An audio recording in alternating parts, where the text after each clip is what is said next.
প্রথম যে বিষয়টি বের হয়ে এসছে সেটা হলো যে বাংলাদেশে পার্বত্য চট্টগ্রামে এমন একটি পরিস্থিতি বিরাজ করছে যার জন্য একটি জাতীয় সমাধান অত্যন্ত গুরুত্বপূর্ণ এবং প্রয়োজনীয় হয়ে দাঁড়িয়েছে। এবং এই সমাধানের লক্ষ্যে মূলত হল এই অঞ্চলে যে মানুষরা আছেন জাতি ধর্ম সম্প্রদায় নির্বিশেষে সকলের অংশগ্রহণের মাধ্যমে সকলের অধিকারের স্বীকৃতি দিয়ে ইতিহাসের প্রতি সম্মান দিয়ে এবং স্থানীয় বৈশিষ্ট্যের প্রতি মনোযোগী থেকে একটি সমাধানের পথরেখা বের করতে হবে।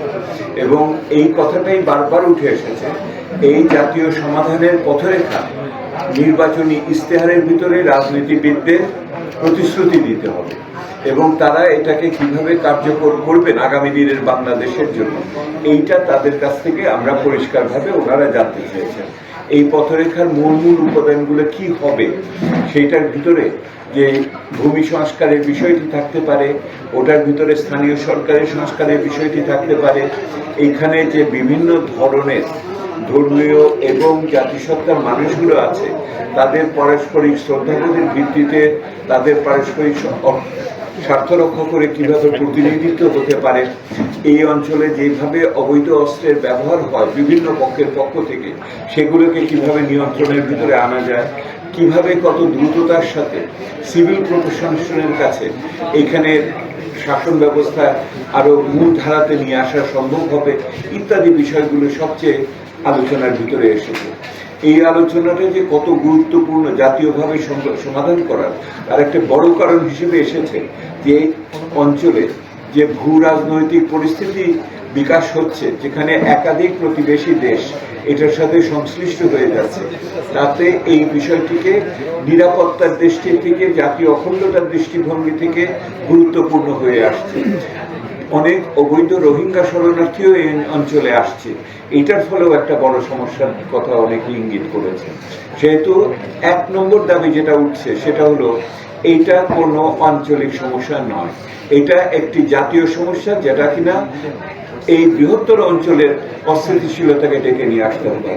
সেহেতু সমস্ত রাজনৈতিক দলকে একটি জাতীয় সমস্যার সমাধান হিসেবে আমাদের পার্বত্য চট্টগ্রামের জাতীয় সংহতির বিষয়টিকে গুরুত্ব সহকারে তাদের নির্বাচনী ইশতেহারে স্থান দিতে হবে, পথরেখাকে উপস্থাপন করতে হবে।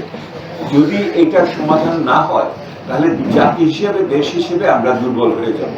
এটা শুধু পার্বত্য চট্টগ্রামের সমাধান না করার ফলে তারা দুর্বল থাকবে তা না, পুরো দেশের বাংলাদেশি নাগরিকরা কিন্তু জাতি হিসেবে দুর্বল হয়ে যাবে। এটি আজকে একটা মূল বিষয় এখান থেকে বের হয়ে আসছে। দ্বিতীয় যে বিষয়টি এসছে সেটা হলো যে আগামী নির্বাচনকে সামনে রেখে যে নির্বাচনী প্রক্রিয়া হচ্ছে সেখানে এই অঞ্চলের মানুষের নির্দিষ্ট কতগুলো বড় বড় দাবি আছে।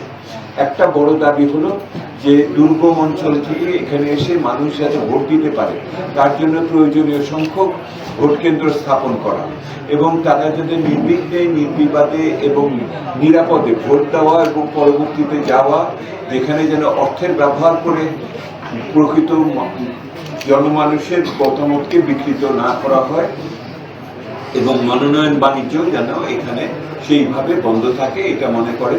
এবং ওই নির্বাচনকালীন সময় ওই যে অস্ত্রের কথা বলা হয়েছে অবৈধ অস্ত্রের ব্যবহার যেন সেই সময় কোনোভাবেই প্রাধান্য না পায়, এই কথাগুলো ওনারা জোর দিয়ে বলেছেন নির্বাচনকে কেন্দ্র করে।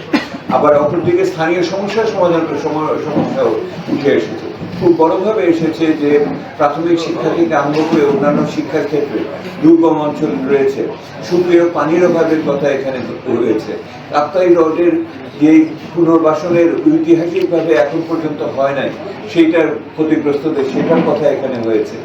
এখানে আলোচনা এসছে যে পর্যটন শিল্প গড়ে তোলার ক্ষেত্রে স্থানীয় কৃষ্টির প্রতি যেন মনোযোগী থাকে, এখানে যেন প্রাকৃতিক অন্যান্য বিষয়ের বান্ধব পরিস্থিতি যেন থাকে, এই বিষয়গুলো এখানে এসেছে। এই অঞ্চলের যে বিভিন্ন প্রথাগত আপনার মেধাসত্ত্ব আছে এবং যে বায়োডাইভার্সিটি অর্থাৎ প্রাকৃতিক যে বৈচিত্র্য আছে সেগুলিকে রক্ষা করার বিষয় রয়েছে, অবকাঠামোর উন্নয়নের কথা উঠেছে, কর্মসংস্থানের কথা এখানে বড়ভাবে এসেছে। বিশেষ করে অনাবাসিক প্রবাসী শ্রমিকদের ভিতরে এই অঞ্চলের মানুষের সংখ্যা কম, তাদের কিভাবে বাড়ানো যায় সেটা এসেছে। কারিগরি শিক্ষাকে আরো সম্প্রসারণ এবং এই অঞ্চলে আইটি বা আপনার ইন্টারনেটের কানেকশনকে শক্তিশালী করার ব্যাপার ইত্যাদি এসেছে। সাধারণ কতগুলো বিষয় সবার আছে, যেমন নিরাপত্তা, সুশাসন, নাগরিক অধিকার, আপনার বিচার ব্যবস্থা স্বাধীন করা, নিরপেক্ষ প্রশাসন পাওয়া, এইগুলি সাধারণ দাবির সাথেও ওনারা একমত হয়েছে। আমি মনে করি এই অঞ্চলের অনেক সমস্যার সমাধান জাতীয় সমাধানের সাথে যুক্ত, আবার অনেক বিষয় আছে যেটার জন্য আমাদের বিশেষ নজর দিতে হবে এই অঞ্চলের প্রতি। ভালো থাকবেন।